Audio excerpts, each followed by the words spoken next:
SWAT thing.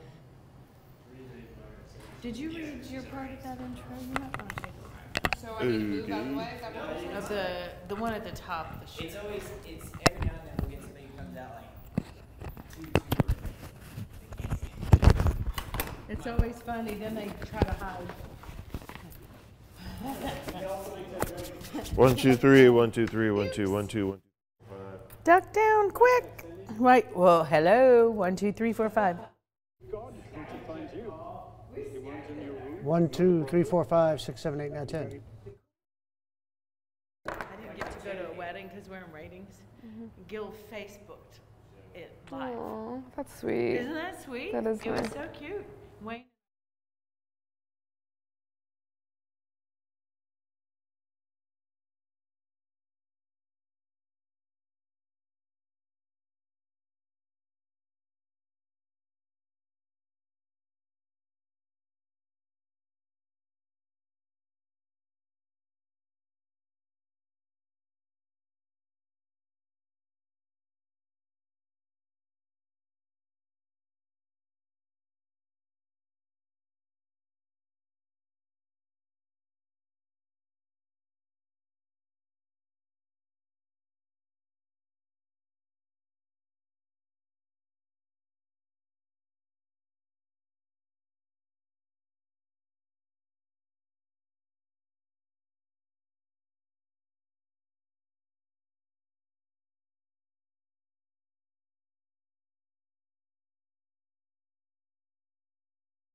With coverage you can count on, this is Channel 3 Eyewitness News at 11.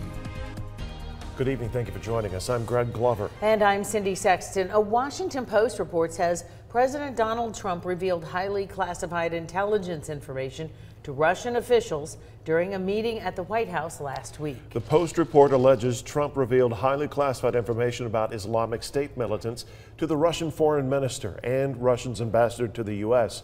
Trump's top advisors, however, and the Secretary of State are denying those claims. We'll have more on this in just a little later in the show. Chattanooga police say a man kept a woman and her 1-year-old son hostage for 5 days. The man, Dayton Ogletree, is charged with rape and kidnapping. Police say he went to her house on Thursday and refused to let her and the child leave. The woman told police Ogletree strangled, beat, and raped her while he was high on meth. She also says he threatened to kill the child if she tried to call police. The woman escaped today by jumping out of a window and calling for help. Police and the SWAT team went in and saved the child and arrested Ogletree. Tonight, the woman is in the hospital and the child in protective services. Ogletree has a history of domestic violence and was already on probation. He's due in court on Monday. A death investigation is underway after police found a body on Brainerd Road over the weekend. It was found Saturday night around 11:40, the 3800 block of Brainerd Road. Police say they were called to a report of shots being fired. When they arrived, they found the body of 20-year-old Marcus Bradfield, along with another person who was not injured. Bradfield had no obvious gunshot wounds. The Hamilton County Medical Examiner ruled Bradfield's death a homicide. No information about the second person who was found at the scene has been released. The search continues for the Hamilton County School Superintendent. The school board held Skype interviews with 3 more candidates for the permanent position. Channel 3's Kate Smith joins us live in the studio with more on the interviews. Kate? Cindy, finding a quality superintendent for the Hamilton County school system is a serious concern for board members. One by one, they asked questions to the candidates. The questions ranged from budget issues, deferred maintenance, and community engagement. School board members met again to resume the interview process with 3 more candidates. Up first was Arthur Johnson, the untraditional candidate with a business background. He says Hamilton County schools need stability and a safe environment for students. Johnson also told board members he doesn't need a contract to lead the schools. I'm not looking for a position. I'm not looking for a job. So bottom line is I don't need a contract. If y'all hire me to be your superintendent, I'm going to do a fantastic job of being your superintendent. But if you decide you don't want me as a superintendent, you can invite me to leave and I'll leave. The chief of staff for Knox County Schools was next. If he gets the job, Clifford Davis plans to visit each school in the district within his first few weeks. He wants to come up with a teacher and principal advisory board. Be able to work with them on developing a list of things that they need to be able to do their jobs. I think that's key. But also another key piece, I think, is sometimes we forget about this, is the need to interface with the community to hear what their thoughts are about what should drive our budget. Finally, the board interviewed the current chief academic officer for the Clarksville-Montgomery County school system, Brian Johnson. He says he wouldn't come in making big shifts, but wants to quickly develop a plan to improve student outcomes. I'm a believer in figuring out what the problems are. So the problems in our elementary schools, the problems in the middle, or the problems in our high. What's causing those problems? Is it a leadership issue? Is the teacher not teaching issue? How do we engage those parents? How do we make sure that we have after-school programming in place to support our students? The school board will interview the remaining 3 candidates next Monday. They will then decide which candidates to invite to Chattanooga in June for an in-person interview.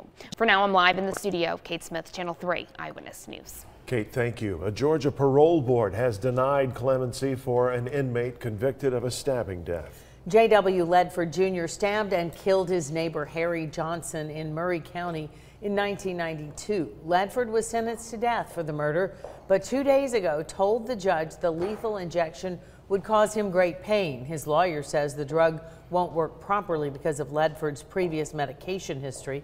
Ledford is scheduled to be put to death tomorrow. Police have caught a man they believed was involved in a home burglary. Tonight they're still looking for another. Tyler McKinley, the person on the right, faces several charges, including burglary and theft. Police say he's one of 2 people wanted for burglary at a home near Lee Highway and East Brainerd Road. It happened last Tuesday. More than 2,000 Facebook users shared the post from the Chattanooga Police Department. That led to McKinley's arrest. The officers hope someone knows who the man is there on the left wearing all white. If you do, please call the Chattanooga Police Department. We want to check in with Paul Barris. I understand it's going to heat up this week. It's hopefully not much because it was pretty warm today, Paul. It was. And if you're working out in the sun, it's going to feel even hotter, but we are going to see a lot of sunshine coming up for tomorrow. So at the bus stop for the kids, it'll be mild in the morning with pretty much clear skies. Those temperatures are going to be at around 61. By 3 o'clock in the afternoon, we're looking at about 89 to near 90 degrees, so some would call that hot, not very warm. All the huge thunderstorms right now are blasting away right along the Wisconsin-Illinois border out of the cornfields of Iowa. Reports of tennis ball size hail out of some of these storms, and they continue all the way into Nebraska and parts of Kansas, Oklahoma, and Texas. So nasty weather out there. I'll tell you when some of that may come our way on my 7-day forecast. Paul, thank you. The city of Chattanooga is holding an open discussion meeting tomorrow about short-term vacation rentals. Councilman Chip Henderson says he plans to bring the topic up at tomorrow's Budget and Finance Committee meeting. The meeting is open to the public. It'll begin at 1:30 tomorrow in the council conference room. That's at 1000 Lindsay Street. Evangelist Franklin Graham, son of Billy Graham, held a free event at downtown Chattanooga tonight. The event is part of Graham's Decision America Tennessee tour and was held at Coolidge Park. The tour is designed to encourage prayer and to help ease racial and political tensions across the country. Last year, Graham took the tour to all 50 state capitals. There was a live performance from a Christian pop band, The Afters, and a message of hope from Graham. And, you know, the message is very simple. If you're looking for hope, looking for overcoming loneliness, It's trying to find a sense of joy. Jesus is that answer. And that's what Franklin was trying to communicate. Very simple, straightforward message tonight. It was exciting to see everybody gather together. Graham will also make stops in Clarksville, Jackson, and Memphis later this week. After the break on Eyewitness News at 11, reports say President Trump revealed classified information to Russian officials. Those reports reportedly included information about Islamic State militants. Now top administration officials are denying the claims. Full report from Washington ahead.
President Donald Trump's national security advisor is denying a report that claims Trump shared highly classified intelligence about Islamic State militants with a top Russian diplomat. H.R. McMaster told reporters in a brief statement that the Washington Post report that was published today is, quote, false, and at no time were intelligence sources or methods discussed during Trump's meeting with Russian Foreign Minister Sergei Lavrov. NBC's Blaine Alexander reports from Washington. Tonight, the White House forcefully denying a new report from the Washington Post that claims President Trump shared highly classified information with top Russian diplomats during an Oval Office meeting last week. And I was in the room. It didn't happen. The meeting was closed to U.S. media and included Russian Ambassador Sergei Kislyak, one of the people at the center of the Russia-Trump campaign investigation. According to the Post, the president's disclosures jeopardized a critical source of intelligence on the Islamic State. The Post, citing current and former U.S. officials, reports the information is considered so sensitive the details have been withheld from allies and tightly restricted even within the U.S. government. The president can legally declassify any information he deems necessary, but the ally that provided this information warned that U.S. officials would be cut off if this information was ever revealed, according to the New York Times. The story that came out tonight, as reported, is false. The president and the foreign minister reviewed a range of common threats to our two countries, including threats to civil aviation. Two other senior officials who were present, including the Secretary of State, remember the meeting the same way and have said so. Their on-the-record accounts should outweigh those of anonymous sources.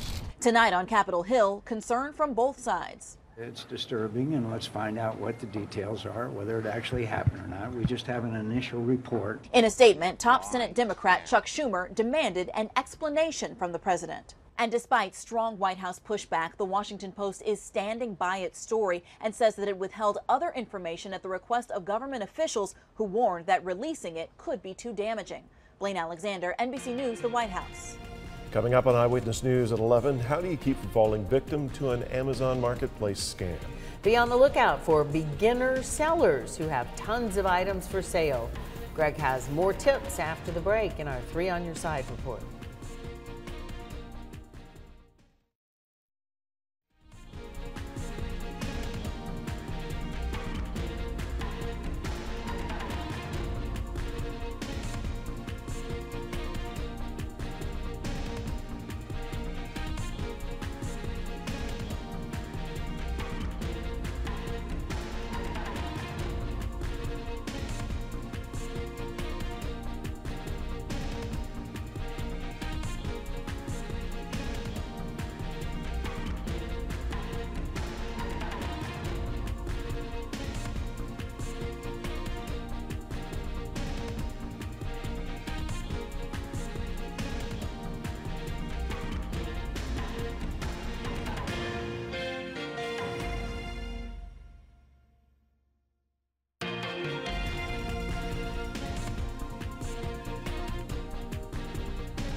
With coverage you can count on, this is Channel 3 Eyewitness News at 11. Websites like Amazon have revolutionized shopping, and where money is being spent, you can bet thieves are out to get a cut of the action. In his 3 on Your Side report, Greg tells us a warning about a scam that's recently popped up on the internet retailer, what it is and how to avoid it. Quick search on your phone or your tablet or even your computer, you'll bring up an endless number of products for sale. Then comparison shopping leads you to the best deals. Some scammers are using your nose for bargains to separate you from your hard-earned money, and they're doing it on the retail giant that's said to account for 43 cents of every dollar spent online, Amazon. Amazon, without a doubt, is the best and safest place to shop online. Every retail market out there has bad actors, whether it's in the real world or online. There's a wide world of bargains to be had on the internet, but where there's commerce, there are criminals. David Humphrey's one of the good guys. He's the owner of McFray Media, Used Books and More, and has been in online sales for nearly 15 years. Recently, I guess it's been about 3 or 4 months ago, there was just an explosion of just launched sellers. The label's given to third-party sellers, those who aren't Amazon, whose accounts are new. The scammers seem to be listing popular items, sometimes at a lower cost. But when you buy, they never ship anything. There never was an item. It took Humphrey no time to find a suspected scammer for us. The first hint, so many products. He has 200 pages. 200 pages worth of items and no feedback. 200 pages, each one with 12 items per page. So that's 2,400 items, all at $1.49. So this is... It's the same price for everything there. Yeah. So this is all red. This is one giant red flag. It says, do not buy from me. Whether it's Craigslist or eBay or now Amazon, you're going to run into problems like this because that's where the money is, and so the bad guys are going to go where the money is. Jamie Tucker, host of What the Tech, looked into the problem for us. The bad guy opens a store, the bad guy gets discovered by other Amazon shoppers, Amazon shuts them down, these guys just reopen another store under a different account. All they need is 1 or 2 really popular products that'll sell 1,000 a day at $2 or $3, cash out at the end of 2 weeks before Amazon rises up, and they've made, thousands of dollars. Your dollars. Some things that should make you suspicious. A just launched seller with numerous items listed for sale, maybe thousands. I mean, that right there is a red flag, because most people, when they start off, they dip their toe in the water. They don't cannonball in. No or intermittent customer feedback and an extended shipping time. Amazon holds new seller funds for 2 weeks. If you fall victim, try to contact the seller first. If they don't respond, file an A to Z claim with Amazon. Tucker says every time you buy, leave a review. If it's good or bad, it's going to help other shoppers on Amazon, other shoppers like us.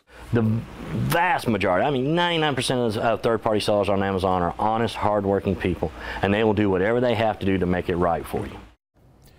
Amazon is taking a long list of steps to get ahead of this trend, including holding payments until customers receive products.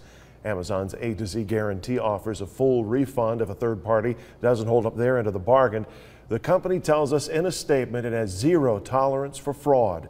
To read the company's entire statement, check out this scam story alert on the WRCB app.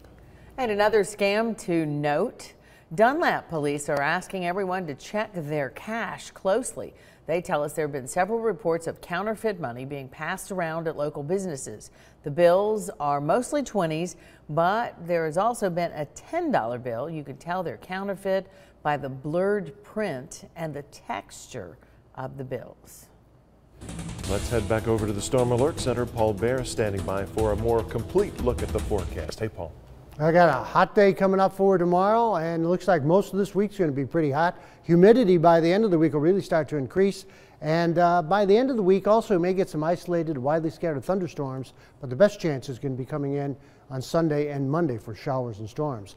The sky's been exploding across the Midwest through Wisconsin, Illinois, Iowa. Numerous reports of large hail, golf ball to tennis ball size hail, also strong gusty winds, severe thunderstorm watches from Kansas, Texas, Oklahoma, and Nebraska, then up into the Dakotas. So it's sort of like a ring of fire, these big thunderstorms up there, and we've got nada. There's nothing happening right here. Pretty much clear skies. 72 in the city.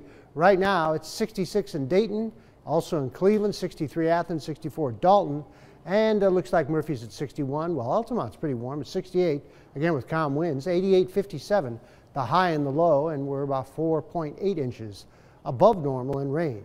Skywatchers told me temperatures approaching 90 from Varnell to Chatsworth, Dalton, and Calhoun. 77 Ford Mountain today, mid-80s over the Blue Ridge Mountains in Georgia, from Ellijay all the way to Blue Ridge. 89 though in Cleveland, 85 Lakeside, Soddy, Daisy, 86 Red Bank and East Ridge, while Lookout Mountain, Signal Mountain about 80. Trenton was 87. That's a hot day. 88 in Pikeville, but 82 in Cagle Mountain. Dunlap hit 89, and then 88 up near 10 Mile. Athens only 83, 89 Delano, and out near Murphy 86 with Jasper at 88. Tomorrow, really not much. Winds will be light, a lot of sunshine coming back. By tomorrow afternoon, you may see a few scattered clouds in some of the higher elevations. Wednesday morning, all the rain's out to the west of us, but these arrows indicating a southerly flow of air. The winds will be picking up on Wednesday. It'll be a bit breezy. Maybe an isolated shower coming up on Thursday into the Blue Ridge Mountains, but most of it will be well east of us and also to the west of us coming up into Thursday. Now we get into Friday. This is around 2 o'clock Friday afternoon. A little better chance for some scattered showers and thunderstorms in the heating of the day, but those southerly winds continuing, but we will see more clouds, and that may keep the temperature down just a little bit. Heaviest rain will be well to the west of us, anywhere between an inch to 4 inches, depending on where you go. And the heaviest rain to the east of us is going to be right along the Blue Ridge Mountains and down towards Athens, Georgia, and even further Columbus, Georgia. We may see a little bit of rain coming up into Friday afternoon by 2, but we'll see a lot more than that coming up into Saturday, or especially Sunday and Monday. Tonight looks like 61 with clear skies. Tomorrow 91 with lots of sunshine. Tomorrow night clear and 64. And the Channel 3 Storm Alert 7-day forecast, Wednesday 90. Then on Thursday 86 and a 20% chance for a shower or storm. On Friday a 40% chance for showers and storms into the afternoon especially. Saturday looks dry, but more showers and storms likely Sunday and next Monday. You were talking about those storms that are going on. I heard there was a storm in here just a little while ago. That was an earthquake. That was some of those tennis ball size hail hitting the floor. Can you imagine that? I was looking at pictures online, and it's hard to fit 3 or 4 in a hand sometimes. It's do some damage there. Thanks, Paul. Thank you. Next in sports, Lane Kiffin makes recruiting headlines again. It's quite the story. Oh boy. Plus, Winner go home on the Tennessee High School Diamond Region Semifinal highlights and scores. Sports, Paul Shaheen next.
The spring fling starts 1 week from today in Middle Tennessee, which means it's time to drastically narrow the field in Tennessee. Win or go home. Region semifinal action started tonight, both baseball and softball. First up, the Owls Nest we visit. Ottawa hosting Warren County. Owls pitcher Dan Willey mowing them down on the mound. One on the curveball. This next one, he'll paint the outside corner to perfection. As for the Ottawa offense, they led 1-0 in the third thanks to an error, and they were gift-wrapped another run off another error. Jackson Malcolm knocks in Ethan Walls. Error at shortstop, it's charged. The Owls eliminate Warren County 4-2. They'll host a region title game on Wednesday. More region semifinal baseball. 3 AAA, that region first. Walker Valley beats Cookeville. 3 AA. This is Central pounding Sequoia. They're on the road at Sweetwater, who beat Hickson for the region title. Region 4 AA Signal moves on. CCS eliminated at Murfreesboro Central. Region 3 Single A Silverdale eliminates Marion County 4-2. One more for you on the boys' side. Baseball, we're talking. Boyd Buchanan eliminates South Pittsburgh 6-5. Your final score. Plenty to get to on the softball diamond as well. All win or go home region semifinal action, just like baseball. Starting in Region 3 AAA, Soddy Daisy 7-6 over Warren County. Ottawa blanks Cookeville 6-0. The Lady Owls. 4 AA now. CCS falls to Macon County. Sequatchie dropped by DeKalb County. In 3 AA, Central shuts out McMinn Central. Red Bank eliminated by Sweetwater. 3 more to get to. Region 3 Single A, Whitwell 7-0 over Arts and Sciences. Silverdale 7-0 over Marion County. And one more in 2 Single A, it's Meigs County rolling over Coalfield 10-0. For decades, Bartolo Colon seemed ageless. And then came his last 4 outings for the Atlanta Braves. 23 earned runs in 4 appearances. But hey, that all happened stateside in America. Little did we know Bartolo just needed a little international trip. Trip to Canada tonight. Bartolo and the Braves visiting the Toronto Blue Jays. Bartolo got a little help from his offense today. Nick Markakis driving in the game's first run. 1-0 in the first. Top four now. Atlanta up 3-1. Dansby Swanson down the right field line, and that's a good sign for the slumping Swanson. Make it 4-1. Top five, the Braves add on. It's Markakis again. Up the middle, Matt Kemp scores 5-2. As for Bartolo, much better showing for Bartolo. He gave up just 2 earned runs in 5 innings. And oh yeah, by the way, Freddie Freeman going deep again. His 13th dinger on the season. Second most in baseball. He is tied with a few others. But this is a team right now 13-21 after a 10-4 win with a first baseman who has the second most home runs in baseball. I don't get the math. Atlanta takes game 1 over the Jays 10-4. In the minor leagues, the Lookouts keep rolling. A 4th straight win tonight, 6-0 over Birmingham. Chattanooga and the Barons will do it again tomorrow night at 7:15. The series finale is Wednesday at 11:15 a.m. The Tennessee Titans wrapped up rookie minicamp last night, but draft pick and former Chattanooga Mock Corey Levin remains in Nashville with the Titans in advance of next week's OTAs. We visited with Corey on Friday at camp. You can still catch all of that coverage online and inside our app. And in the meantime, you can mark these Titans practices on your calendar. The Titans will hold 2 joint workouts with the Carolina Panthers in the days leading up to their August 19th preseason game. Those practices will be open to the public in Nashville. Love him or hate him, Lane Kiffin is a walking marketing seminar. For the upteenth time this offseason, he has Florida Atlantic in the national news. This time, it has Tennessee ties. Kiffin has offered a 13-year-old a scholarship to FAU, but not just any 13-year-old. Kiffin offered the youngest son of Tennessee national champion quarterback T. Martin. Martin is still an assistant coach at USC, actually coaching the offense now. He was an assistant there when Kiffin was fired a couple years back. His son Caleb is 13, almost 6 feet tall, plays basketball, quarterback, and pitches for the middle school team where he throws in the low 80s. Wow. That's amazing. Yeah. It is. Walking marketing thing, he's to a billboard, say the least. Yeah. thing. Paul Bears has your 7-day. We'll get back.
Got a very nice day if you like heat coming up tomorrow. It should be in the low 60s to begin with and approaching 90 for the afternoon high. Lots of sunshine. Fairly low humidity, but the humidity will be going up a bit on Wednesday. You can always tell by looking at those lows. As the lows get into the mid to upper 60s like Thursday and Friday, you usually get a few more thunderstorms too. Couldn't see Paul. He was doing air quotes when he said lows, right? A large alligator brought traffic to a halt in an eastern North Carolina town over the weekend, and then, of course, it was captured on video. As you can see, cars stopped in both directions. Oh, my goodness. Where was this? They wanted to let that gator slowly make its way across the road. It was in Wallace, North Carolina, near the Cape Fear River. The gator, almost the same length as the travel lane, didn't seem to even notice the cars. The video was captured by the Gray Bar family. They say that reptile has been spotted in the ponds around a local golf course recently. I think he knows exactly who's watched him, and in his head maybe he has that song by Right Said Fred, I'm Too Sexy For It, you know, just playing in his head as he's walking. That's just one. Now that is a whole new image. Thanks, Chris. Have a good night.